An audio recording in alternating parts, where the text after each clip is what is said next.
Hello everyone, once again welcome back to your channel reader Kshetra. Hope आप सभी लोग बहुत अच्छे होंगे, फिट होंगे, फाइन होंगे और जहाँ होंगे स्वस्थ होंगे और अपनी स्टडी बड़े अच्छे से कर रहे होंगे। तो दोस्तों, सबसे पहले आप सभी को होली की बहुत सारी बधाइयाँ, शुभकामनाएं, आशीर्वाद और प्यार।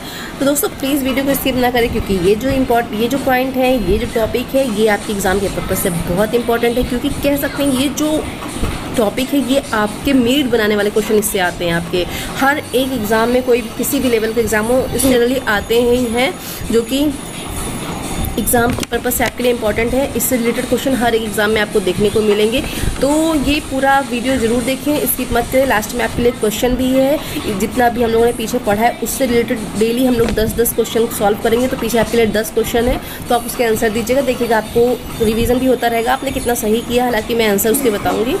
तो दोस्तों, ये जो टॉपिक है आपके लिए बहुत इंपॉर्टेंट होने वाला है आपके एग्जाम के पर्पज से। तो चलिए देखते हैं आज ये जो पॉइंट्स है हमें क्या क्या पढ़ना है। हमारी थ्योरीज, जो पर्सनालिटीज़ की थ्योरीज हैं, वो कौन कौन सी है, कितने प्रकार की हैं, किसने दी है। तो जो हमारी पर्सनालिटी की थ्योरी है वो हमारी शेल्डन टाइप थ्योरी है, जिसके बारे में लोगों ने डिस्कशन कर लिया कि हमारे शेल्डन ने, हिप्पोक्रेट्स ने और क्रेसमर ने, कैटल ने, युंग ने कौन कौन सी कितने भागों में डिवाइड किया है, क्या थ्योरी दी है। जैसे कि हिप्पोक्रेट्स ने 400 BC में 4 टाइप दिए थे, जैसे काले पित्त वाले, पीले पित्त वाले, कफ प्रवृत्ति वाले। और हिप्पोक्रेट्स को हम लोग फादर ऑफ मेडिसिन भी कहते हैं। शेल्डन ने 1940 में इन्होंने दिया हुआ था, थ्योरी दी थी। और क्रेसमर ने दिया था, कैटल ने दिया था। इन सब के बारे में लोगों ने पिछले वीडियो में डिस्कशन कर लिया है। और उसके बाद हम लोगों ने ट्रेड थ्योरीज के बारे में पढ़ा था, जिसमें कि हम लोगों ने सिगमंड फ्रायड के बारे में पढ़ा था कि सिगमंड फ्रायड ने हमारी कौन कौन सी थ्योरी दी है। हमारी ये थ्योरीज है जिसमें हम लोगों ने शेल्डन टाइप थ्योरी पढ़ा था, जिसमें हम लोगों ने शेल्डन, क्रेसमर और हिप्पोक्रेट्स, जुंग, कैटल, इन सब के बारे में डिस्कशन किया था। उसके बाद हम लोगों ने साइको डायनामिक और साइको एनालिटिक थ्योरी के बारे में डिस्कशन कर रहे थे। साइको जैसे कि नाम से समझ में आ रहा था, मन का विश्लेषण करना। तो हमारे जो मन का विश्लेषण हमारे सिगमंड फ्रायड और एरिक एरिक्सन ने किया। सिगमंड फ्रायड ने 1590 में साइको सेक्सुअल डेन थ्योरी दी थी, और एरिक एरिक्सन ने 1958 में साइको सेक्सुअल डेन थ्योरी दी थी। तो जो सिगमंड फ्रायड थे, इन्होंने क्या थे, ये न्यूरोलॉजिस्ट थे, इन्होंने वियना के रहने वाले थे। और इन्होंने जो है मन का विश्लेषण किया था। इन्होंने मन को 2 भागों में बांटा था, जो कि हमारा पॉजिटिव एनर्जी और नेगेटिव एनर्जी था। और पॉजिटिव एनर्जी को उन्होंने लाइफ इंस्टिंक्ट का नाम दिया था। इन्होंने इसमें कहा था कि जो लाइफ को एंजॉय करते हैं, हंसमुख रहते हैं, तो उनको उन्होंने इरोस नाम दिया था। और नेगेटिव एनर्जी को उन्होंने डेथ इंस्टिंक्ट नाम दिया था, जिन्हें हम लोग थैंटोस भी बोलते हैं, जो कि नेगेटिव सोचते हैं, खुश नहीं रहते, निराश रहते हैं। और हम लोगों ने सिगमंड फ्रायड के बारे में पढ़ा हुआ था कि इन्होंने जो है इन्होंने क्या किया था कि एक सर्वे किया था। उन्होंने सोचा कि जब व्यक्ति बीमार भी नहीं रहता है, उसके बाद भी टेंशन, तनाव मुक्त रहता है, आखिर क्यों रहता है। जो स्वस्थ है, उसको कोई प्रॉब्लम नहीं है तो बीमार उसे तो नहीं कहेंगे, तो ऐसा क्यों होता है कि वो परेशान रहता है, स्ट्रेस में रहता है। तो उन्होंने इस पर सर्च किया और इन्होंने क्या था कि साइकोसेक्सुअल डेन, यानी कि कह सकते हैं कि इन्होंने साइकोसेक्सुअल डेन थ्योरी दी थी, यानी सेक्सुअल अर्ज जिसको हम लोग बोलते हैं, और इसे इन्होंने लिबिडो नाम दिया था। तो दोस्तों, इन सब के बारे में हम लोगों ने अपने पिछले वीडियो में डिस्कशन कर लिए थे। तो आज हम लोग जानते हैं what is trait. Trait theory है क्या, ट्रेट है क्या। तो गाइस, जो ट्रेट है हमारा, व्हाट इज ट्रेट, तो ट्रेट क्या है हमारा, इसके बारे में जानते हैं। तो ट्रेट हम कह सकते हैं कि किसी व्यक्ति का जो चरित्र होता है, व्यक्ति की जो विशेषताएं होती हैं, तो उसको हम लोग ट्रेट कहते हैं। यानी ट्रेट मीन्स कह सकते हैं सील गुड, यानी कहते हैं a quality that forms part of year character of personality. तो ये हमारे ट्रेट कहलाते हैं। तो आज जो हम लोग चर्चा करेंगे वो हम लोग चर्चा करेंगे हमारे गॉर्डन आलपोर्ट के बारे में। तो दोस्तों, गॉर्डन आलपोर्ट ने हमारे कहते हैं कि इन्होंने 1922 में गॉर्डन आलपोर्ट ने अपने शोध में, जिसका नाम था an experimental study of the traits of personality, तो इन्होंने क्या किया था, सील गुण का अध्ययन किया था। और इन सील गुणों के अलावा भी इन्होंने, अथवा कहते हैं इनके अलावा भी जो विशेषज्ञ थे, व्यक्तित्व की जो बुनियादी इकाई होती है, उनके रूप में इन्होंने निर्धारित किया था। जो आलपोर्ट थे, उन्होंने मुख्यतः सील गुण को मुख्यतः 2 भागों में बांटा था, जिसको हम लोग सामान्य सील गुण और व्यक्तिगत सील गुण कह सकते हैं। तो आलपोर्ट ने क्या किया था, सील गुण को मुख्यतः 2 भागों में बांटा था, जिसको हम लोग कह सकते हैं कॉमन ट्रेट्स और पर्सनल ट्रेट्स। कॉमन ट्रेट्स क्या थे दोस्तों, जो सामान्य से जो सब में पाया जाता है वो कॉमन ट्रेट्स कहलाते हैं। और जो पर्सनल होते हैं, जो व्यक्तिगत सील गुण होते हैं, जैसे किसी व्यक्ति में कुछ योग्यताएं होती हैं, सिंगिंग है, डांसिंग है, कुछ सब में कुछ ना कुछ अलग एबिलिटी होती है, तो उसको हम लोग पर्सनल ट्रेट कहते हैं। देन आलपोर्ट ने क्या किया दोस्तों, कि आलपोर्ट ने क्या किया, 18,000 शब्द लिए, 18,000 शब्द लिए, जो कि क्या हुए, कौन शब्द, क्वालिटी वाले, गुण वाले 18,000 शब्द लिए। और इन्होंने इससे 170 जो शब्द थे, 170 शब्द को छाटा, और छाटने के बाद लास्ट में इन्होंने उससे भी जो है वर्ड कुछ चूज़ किए, जिसमें 35 शब्दों से इन्होंने अपनी थ्योरी दी। और ये 3 प्रकार का इसका वर्गीकरण किया। जो 3 टाइप के वर्गीकरण थे वो हम इनके थे, कार्डिनल उसको बोलते हैं, कार्डिनल ट्रेट, सेंट्रल ट्रेट और सेकेंडरी ट्रेट, जैसा स्क्रीन पे आप देख सकते हैं। तो कार्डिनल ट्रेट को हम लोग जो है हम लोग मास्टर ट्रेट भी कहते हैं। क्या कहते हैं, मास्टर ट्रेट भी कहते हैं।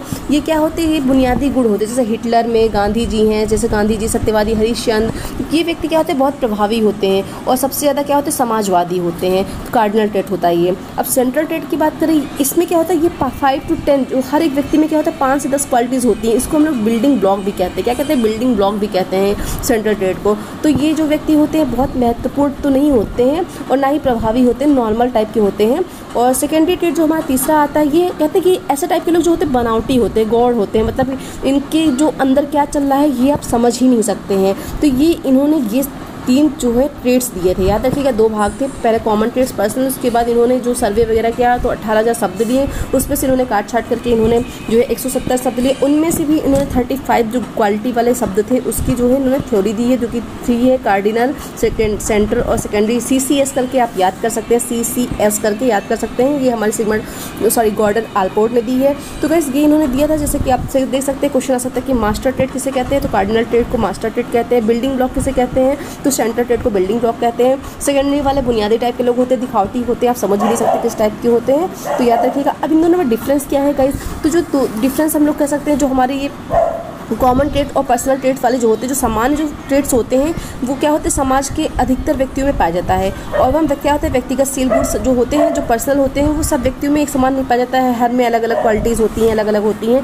तो जो हमारा कहते हैं, जो हमारा जो कह सकते हैं, जब जो पर्सनल ट्रेड है यानी पर्सनल जो सील गुड है, वो क्या होता है कि वो व्यक्ति के आधार पर एक व्यक्ति से विभिन्न सील गुड़ों के आपस में क्या कहते हैं, तुलनात्मक अध्ययन किया जा सकता है, ठीक है। बल्कि जो सामाजिक वाला उसमें तुलना नहीं कर सकते हैं। तो आलपोर्ट के अनुसार कह सकते हैं जो सील गुड थे, जो ट्रेड्स थी, मतलब और इनको उन्होंने, जैसा कि आपने देखा कि इनको मुख्यतः 3 भागों में डिवाइड किया था, जो कि आपके सामने है। 3 भागों में डिवाइड किया था, कह सकते हैं कि फ्रीक्वेंसी, इंटेंसिटी और रेंज के हिसाब से भी इन्होंने डिवाइड किया था। और इन 3 गुणों के आधार पे ही इन्होंने ये जो है ट्रेड्स दिए थे, जिसको हम लोग कार्डिनल ट्रेड, सेंट्रल ट्रेड और सेकेंडरी ट्रेड भी कह सकते हैं, ठीक है।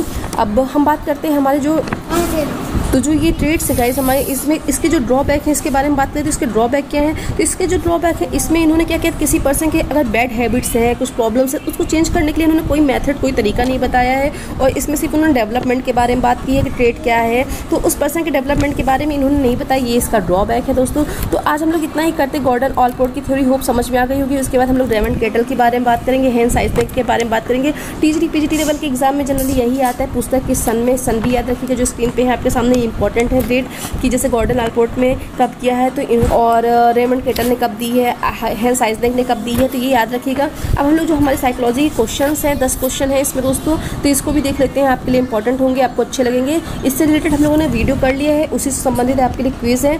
तो जैसा कि आपके सामने स्क्रीन पे पहला क्वेश्चन हमारा है, पहला क्वेश्चन है एजुकेशन का सही अर्थ क्या है। जी हाँ, एजुकेशन जो है उसका सही अर्थ क्या है। तो ऑप्शन आपके सामने है, ऑप्शन ए है जानकारी प्राप्त करना, ऑप्शन बी है किताबी ज्ञान लेना, ऑप्शन सी है अंदर से आगे बढ़ना, ऑप्शन डी है उपर्युक्त सभी। तो आप इसका आंसर देख सकते हैं क्या है, थोड़ा सा मैं आपको टाइम दे रही हूँ, आप देख सकते हैं आपको इसका आंसर क्या है। तो होप आप सभी लोगों ने देख लिया होगा इसका आंसर क्या है।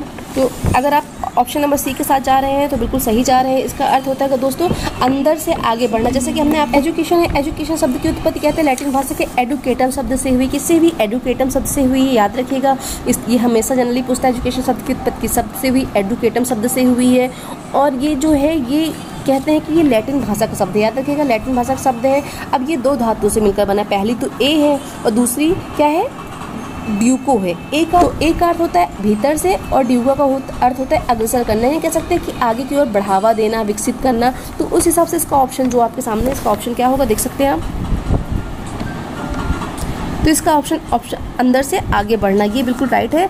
ए ऑप्शन का अगर आप इसके साथ जा रहे हैं तो बिल्कुल सही है। नेक्स्ट क्वेश्चन की तरफ बढ़ते हैं। क्वेश्चन नंबर हमारा सेकंड है। तो क्वेश्चन नंबर 2 है दोस्तों, सेकंड हमारा, शिक्षा व्यक्ति की किन शक्तियों का विकास करती है। जी हाँ, जो एजुकेशन है वो व्यक्ति की किस शक्तियों, कौन सी ऐसी शक्तियाँ जिनका वो विकास करती है। ऑप्शंस आपके सामने देख सकते हैं, शारीरिक व मानसिक विकास करती, सामाजिक व नैतिक करती, चारित्रिक व संवेगात्मक करती, उपर्युक्त सभी करती है। तो दोस्तों इसका जो आंसर होगा, इसका आंसर ऑप्शन नंबर डी है, बिल्कुल उपर्युक्त सभी। मतलब इसका जो आंसर होगा डी इज राइट, क्योंकि शिक्षा जो होती है व्यक्ति को शारीरिक, मानसिक, सामाजिक, संवेगात्मक, चारित्रिक ना सर्वांगीण मतलब पूरा होल डेवलपमेंट करती है। तो इसलिए इसका ऑप्शन क्या है, option number D is right. Next question की तरफ बढ़ते हैं। क्वेश्चन नंबर 3 हमारा है। तो दोस्तों थर्ड क्वेश्चन हमारा शिक्षा का शाब्दिक अर्थ क्या है। शिक्षा का शाब्दिक अर्थ क्या है, ऑप्शन आपके सामने है। ऑप्शन नंबर ए है सीखना व सिखाने की प्रक्रिया है, ये केवल सीखने की क्रिया है। ऑप्शन नंबर सी है सीखने की क्रिया है। ऑप्शन डी है उपयुक्त में से कोई नहीं। तो शिक्षा का शाब्दिक अर्थ क्या है ये तो आपको पता ही होगा, तो होप आप सभी लोगों ने गेस कर लिया होगा। तो दोस्तों जो शिक्षा का शाब्दिक अर्थ है, शिक्षा का शाब्दिक अर्थ है सीखने और सिखाने की क्रिया। ए इज़ राइट, इसका आंसर जो है ए बिल्कुल सही है। तो अगर आप ए के साथ जा रहे हैं तो A is right answer. Next question की तरफ बढ़ते हैं। अगला क्वेश्चन जो हमारा है, अगला क्वेश्चन हमारा दोस्तों है मनोविज्ञान का शाब्दिक अर्थ क्या है। जी हाँ, इंपॉर्टेंट क्वेश्चन है। मनोविज्ञान का शाब्दिक अर्थ क्या है, शरीर का विज्ञान है, ये आत्मा का विज्ञान है, ये मन का विज्ञान है, या इनमें से किसी चीज़ का भी नहीं है। तो आप लोग सभी जानते होंगे, जैसा कि अगर आपने वीडियो देखा है तो समझ गए होंगे, या नहीं देखा तो भी आप जानते होंगे कि मनोविज्ञान किसका है। अगर आप मन का विज्ञान बोल रहे हैं, शरीर का विज्ञान बोल रहे हैं, आत्मा का विज्ञान बोल रहे हैं, आप क्या कहना चाहते हैं किस चीज़ का विज्ञान है। तो होप आप सभी लोगों ने सही गेस किया होगा। मनोविज्ञान मन का विज्ञान है। किसका है, मन का विज्ञान।